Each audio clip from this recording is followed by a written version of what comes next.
Hi எல்லாருக்கும் வணக்கம் and welcome. இன்றைக்கி நம்ம சேனலில் ஒரு சூப்பரான வாழைப்பழ பணியாரம் தாங்க பார்க்க போகிறோம். உங்கள் குழந்தைங்க ஈவினிங் டைமில் ஸ்கூல் முடிச்சுட்டு வந்து ஸ்நாக்ஸ் கேட்டாங்கன்னா கண்டிப்பாக ஒரு வாட்டி இதை செஞ்சு கொடுத்து பாருங்கள். ரொம்பவே சூப்பராக இருக்கும். இப்போ வாங்க வீடியோக்குள்ளே போகலாம்.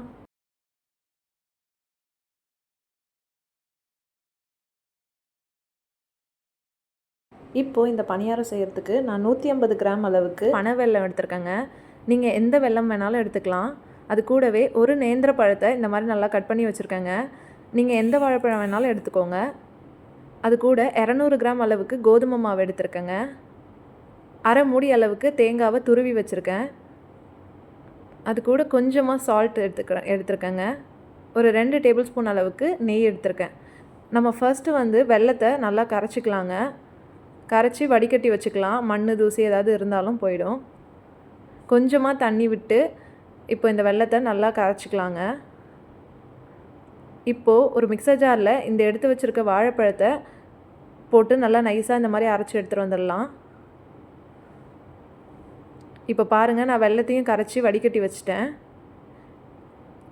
இப்போ ஒரு பாத்திரத்தில் அரைச்சி வச்சுருக்க இந்த வாழைப்பழம் பேஸ்ட் எல்லாத்தையும் போட்டுக்கலாம். அது கூடவே எடுத்து வச்சுருக்க கோதுமை மாவை சேர்த்துக்கிறேங்க.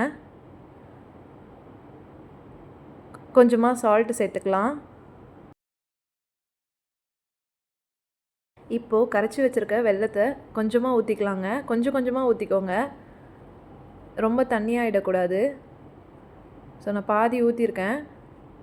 துருவி வச்சுருக்க தேங்காவையும் இப்போ போட்டுக்கலாங்க. போட்டுட்டு நல்லா மிக்ஸ் பண்ணி விடுங்க. இன்னும் கொஞ்சம் தேவைப்பட்டுச்சுன்னா போட்டுக்கோங்க. எனக்கு கரெக்டாக இருந்துச்சு அந்த வெள்ளை கரைசல் ஃபுல்லாகவே. இந்த அளவுக்கு இந்த பதத்துக்கு கரைச்சிக்கோங்க. இந்த மாதிரி கொஞ்சம் திக்காக இருக்கணுங்க, ரொம்ப தண்ணியாக இருந்துடக்கூடாது. இப்போது அடுப்பில் பணியாரக்கல் எடுத்து வச்சுருக்கேங்க. எல்லாத்துலேயுமே நெய் ஊற்றிக்கலாம். நெய் கொஞ்சம் நிறையா ஊற்றிக்கோங்க, அப்போ தான் நீங்கள் திருப்பி போடுறதுக்கு உங்களுக்கு ஈஸியாக இருக்கும்.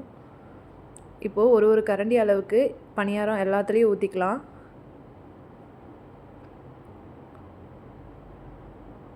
இதில் நீங்கள் பேக்கிங் பவுடர் வேணும்னாலும் போட்டுக்கலாங்க. ஆனால் நான் குழந்தைக்கு கொடுக்கறதுனால போடலை. அது போட்டாலும் நல்லா உங்களுக்கு உப்பி வரும்.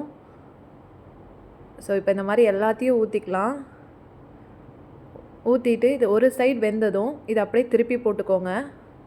இன்னொரு சைடு நல்லா வேகட்டும். இந்த மாதிரி ஒரு ஸ்பூன் வச்சோ இல்லை ஒரு கம்பி வச்சோ நீங்கள் திருப்பிக்கலாம்.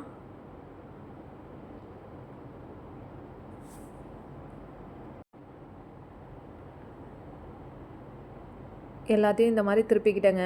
இப்போ இன்னொரு சைடு நல்லா வேகட்டும். அடுப்பை மீடியம் ஃப்ளேமில் வச்சுட்டு 2 பக்கமும் நீங்கள் இந்த மாதிரி வேக வச்சுக்கோங்க. இப்போ பாருங்கள், சூப்பராக ரெடி ஆகிடுச்சு. நல்லா சாஃப்டாக இருக்குங்க. இது குழந்தைங்க கண்டிப்பாக விரும்பி சாப்பிடுவாங்க. உங்கள் வீட்டில் உங்கள் குழந்தைங்க வாழைப்பழம் சாப்பிடவே மாட்டுறாங்கன்னா கண்டிப்பாக இந்த மாதிரி செஞ்சு கொடுத்து பாருங்கள். இதில் வாழைப்பழம் இருக்கிறதே கண்டுபிடிக்க முடியாதுங்க. ரொம்பவே சூப்பராகவும் இருக்கும் இது. என்னோடய பையனும் சுத்தமாக வாழைப்பழம் சாப்பிட மாட்டான். ஸோ அதனால் அவனுக்கு இந்த மாதிரி செஞ்சு கொடுப்பேன். இது அவன் ரொம்பவே விரும்பி சாப்பிடுவாங்க. பாருங்கள், அவன் நல்லாவே சாப்பிட்டான். ஸோ கண்டிப்பாக இதை உங்கள் வீட்டில் நீங்கள் ட்ரை பண்ணி பாருங்கள். ரொம்ப டேஸ்ட்டாகவும் இருக்கும். அந்த ஓரத்துலலாம் கிறிஸ்பியாக இருக்கும், உள்ளே நல்லா சாஃப்டாக இருக்குங்க. இதை செய்கிறதுக்கு ரொம்ப டைம்லாம் எடுக்காதுங்க. ஜஸ்ட் ஒரு 15 மினிட்ஸ் தான் எடுக்கும். நீங்கள் குழந்தைங்க வரதுக்கு கொஞ்சம் முன்னாடியே அந்த மாவை ப்ரிப்பேர் பண்ணி வச்சிட்டிங்கன்னா அவங்க வந்ததும் இதை சூடாக நல்லா ஊற்றி கொடுத்தா அவங்க நல்லாவே விரும்பி சாப்பிடுவாங்க. ஸோ என்னோடய சேனலை நீங்கள் ஃபர்ஸ்ட் டைம் பார்க்குறீங்கன்னா உங்களுக்கு பிடிச்சிருந்ததுன்னா சப்ஸ்கிரைப் பண்ணி வச்சுட்டு பாருங்கள். நாளைக்கு இன்னொரு சூப்பரான வீடியோவில் பார்க்கலாம். அது வரைக்கும் happy cooking and thanks for வாட்சிங்.